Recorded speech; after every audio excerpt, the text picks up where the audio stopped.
अप्रैल 1891 में इंदौर के निकट मऊ नामक एक छोटे से कस्बे में उनका जन्म होता है। जन्म के साथ ही उनके जीवन में समस्याएं भी शुरू हो जाती हैं। महज वो 3 साल के ही थे कि उनके पिताजी जो है सेवानिवृत्त हो जाते हैं। 6 साल तक पहुँचते पहुँचते उनकी माताजी का भी देहांत हो जाता है। वह मुंबई के एल्फिंस्टन कॉलेज में पढ़ने जाते हैं और वहाँ पर उन्हें जाति भेदभाव का सामना करना पड़ता है। कहते तो ये भी हैं कि उनको जब प्यास लगती थी तो उन्हें चपरासी का इंतज़ार करना पड़ता था, क्योंकि पानी पीने के लिए वह जलपात्र को या नल को छू नहीं सकते थे, क्योंकि उन्हें माना जाता था कि वो एक अछूत समाज से आते हैं।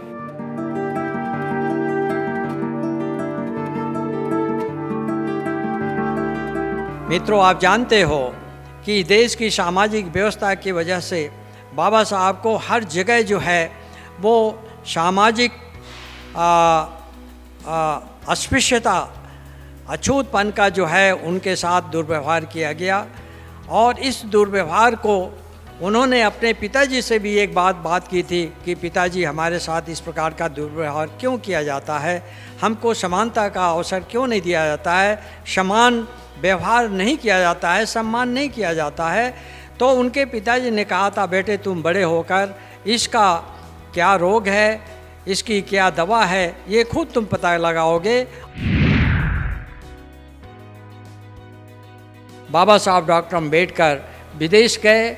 वहाँ पर सर्वप्रथम जो है वो evolution of British finance in British India करके उन्होंने जो है पीएचडी प्राप्त किया। पीएचडी प्राप्त करके बाबा साहब डॉक्टर अम्बेडकर सर्वप्रथम जो है डॉक्टर बने। डॉक्टर बनने के बाद उनकी जब पढ़ाई पूरी हो गई तो फिर साहू जी महाराज ने जो है उनको अमेरिका के कैलिफोर्निया यूनिवर्सिटी से उन्होंने कहा कि तुम अपनी पढ़ाई और पूरा करने के लिए इंग्लैंड जाओ। इंग्लैंड वो गए। इंग्लैंड जाकर उन्होंने डीएससी लिया, जो कि विश्व की सबसे कठिन परीक्षा डीएससी की है, उसको उन्होंने हासिल किया। बार एट लॉ किया, एलएलडी किया और भारत में उन्होंने फिर आने का, भारत की सेवा करने का उनको मौका मिला। अम्बेडकर का सबसे अधिक जोर शिक्षा पर था और इसलिए उन्होंने, आप देखेंगे कि जो वैचारिक ताकत अम्बेडकर देते हैं वो शिक्षा की ताकत देते हैं।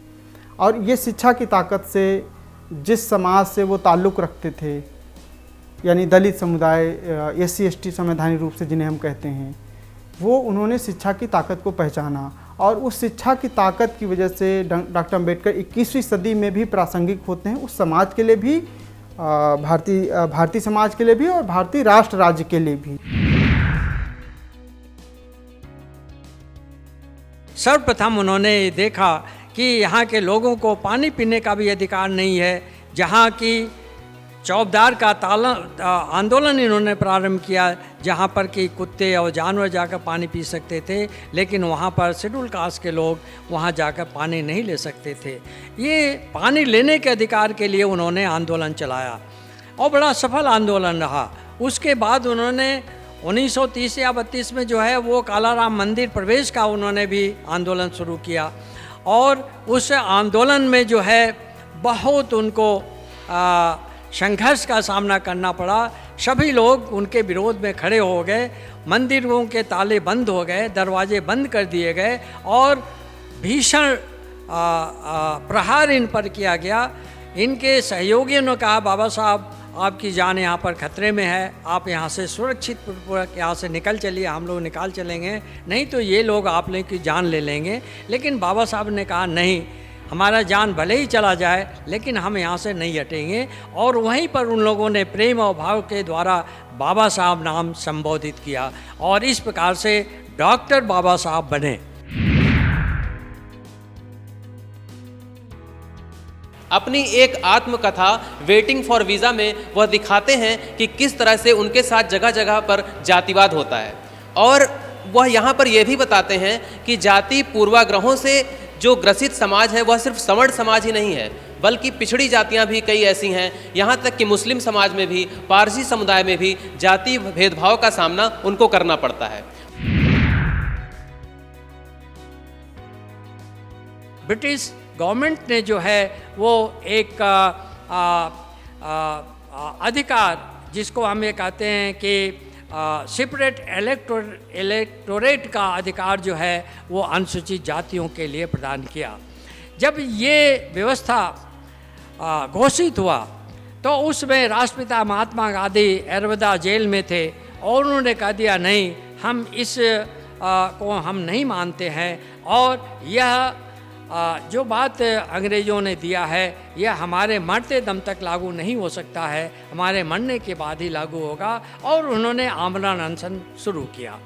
डॉक्टर अंबेडकर साहब जेल में गए और जेल में जाकर उनसे बात किया और लेकिन महात्मा गांधी जो है अपने आमरण अनशन से बिल्कुल अडिग नहीं होने वाले थे। इसलिए बाबा साहब अम्बेडकर ने ये सोचा और देखा कि महात्मा गांधी का जीवन देश के लिए मूल्यवान है, उनको जीवित रखने के लिए आवश्यक है। इसलिए उन्होंने कहा कि आप हमें आरक्षण का अधिकार हर क्षेत्र में दे दीजिए और हम मान जाएंगे, और ये जो अंग्रेज़ों ने जो सेपरेट इलेक्टोरेट का अधिकार दिया है इसको रहने दीजिए। तो महात्मा गांधी इस पर एग्री हुए और ये समझौता हुआ, पूना पैक्ट हुआ। उस पूना पैक्ट के द्वारा इस देश के असंख्य करोड़ों लोगों के लिए जो है वो आरक्षण का अधिकार मिला। उस समय के दो बड़े राजनेता महात्मा गांधी जी और डॉक्टर अंबेडकर दोनों ने पत्रकारिता को एक जरिया बनाया स्वतंत्रता आंदोलन की लड़ाई के लिए, जहां गांधी जी ने अपना हरिजन नाम से एक पत्र चलाया और भी बहुत सारे उन्होंने चलाए और अपनी बातों को जनता के सामने रखने का और खासकर जो ब्रिटिश हुकूमत थी उसके सामने रखने का बहुत सारा प्रयास किया। लेकिन ब्रिटिश हुकूमत के साथ ही साथ भारतीय राजनेताओं को जो स्वतंत्रता आंदोलन में उस समय काम कर रहे थे, जो हमारे मुख्य धारा के नेता थे, उनको अपनी बात पहुंचाने के लिए डॉक्टर अंबेडकर ने बहिष्कृत भारत, मूक नायक और इस तरह के 2-3 अखबार निकाले और उस अखबार से उन्होंने अपनी बात को पहुंचाने का प्रयास किया।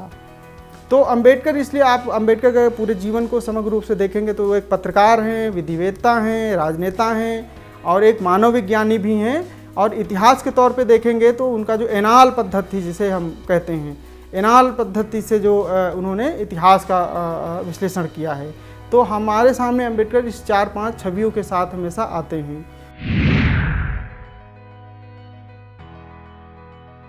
अपना संविधान बनाने की बात आई कि अपना संविधान बनाया जाए। अंग्रेज़ों की ये चाल थी कि और उनका ये कहना था कि भारत में ऐसा कोई पैदा नहीं हुआ है जो इनका संविधान बना सके, क्योंकि हमारे द्वारा बनाए गए कानूनों से भारत जो है वो शासित होता है और ऐसा कोई काबिल व्यक्ति भारतीय नहीं है जिसमें इस प्रकार की काबिलियत हो, विद्वता हो कि वो संविधान को बना सके।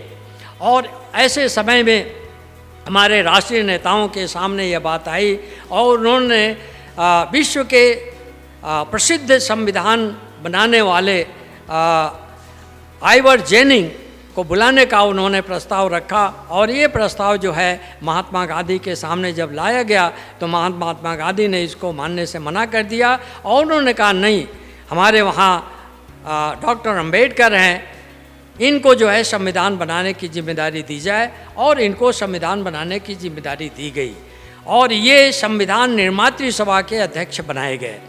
इन्होंने भारतीय संविधान को 2 वर्ष 11 माह 18 दिन में जो है इतने कम समय में, जबकि अन्य विश्व के संविधान जो है 6-6 साल 10-10 साल के बाद बने थे, लेकिन भारत का जो विशाल विश्व का जो है लोकतंत्र रहा है उसका विशाल संविधान इन्होंने जो है इतने अल्प समय में जो है देश को अर्पित किया। डॉक्टर अंबेडकर का योगदान अर्थशास्त्र के क्षेत्र में भी कम नहीं है।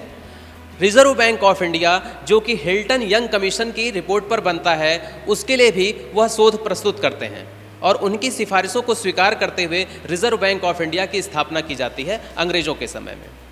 इसके बाद देखा जाए तो जो संविधान में वित्त आयोग का प्रावधान है वह भी उन्हीं की सिफारिश पर लाया गया था।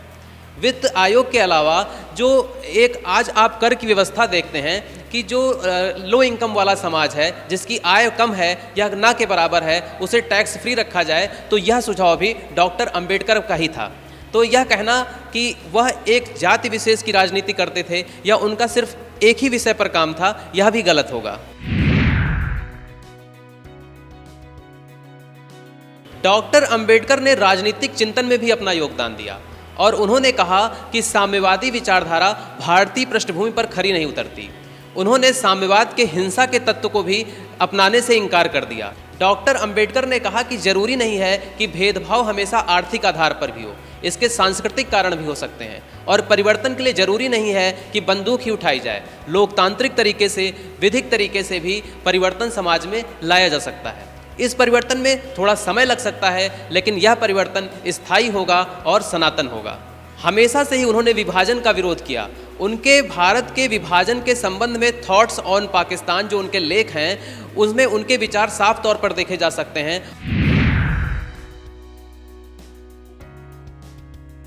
बाबा साहब डॉक्टर अंबेडकर को ये भी कहा जाता है कि ये तो केवल दलितों के मसीहा थे और इन्होंने केवल दलितों के लिए आरक्षण की बात कही है। यह बात अपने आप में सत्य नहीं है।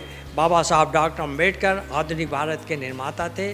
उनके सामने राष्ट्र की एकता और अखंडता मुख्य बात थी और उस राष्ट्रीय अखंडता और एकता के में जो व्यवधान डालने वाली बातें थी कि समाज का बड़ा भाग जो है वो देश की धारा से अलग था, उस धारा को लाए बिना राष्ट्रीय एकता अखंडता को सुनिश्चित नहीं किया जा सकता था।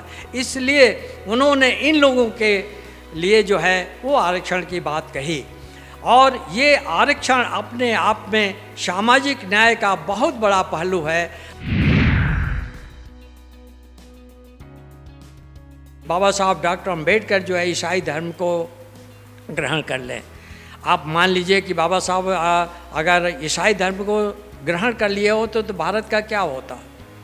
मुसलमानों का ये था कि बाबा साहब आप मुसलमान बन जाओ, हम आपको प्रधानमंत्री बना देंगे। लेकिन बाबा साहब जो है अगर मुसलमान उस समय बन गए हो तो देश की स्थिति क्या होती। सिखों का यह कहना था कि बाबा साहब आप सिख बन जाओ। लेकिन देखिए बाबा साहब का कितना इस देश के प्रति योगदान था, इस देश के प्रति कितनी राष्ट्रीय भावना उनमें भरी पड़ी थी कि उन्होंने इस देश की सांस्कृतिक विरासत को बचाने के लिए उन्होंने बौद्ध धर्म स्वीकार किया और वह धर्म जिस पर कि विश्व में भारत का नाम है, वह धर्म जो कि यहाँ से लुप्त हो गया था, विदेशों में चला गया था, उसको पुनः विदेशों से लाकर और भारत में उसको पुनः स्थापित करके उन्होंने बड़ा ही उपकार इस देश का किया है। जैसे कि हमारे चरित्र में या हमारे व्यक्तित्व में अगर कोई खोट है और वह हमें कोई बताए और हम उसका निवारण कर लें तो वह हमारे अपने हित में होता है।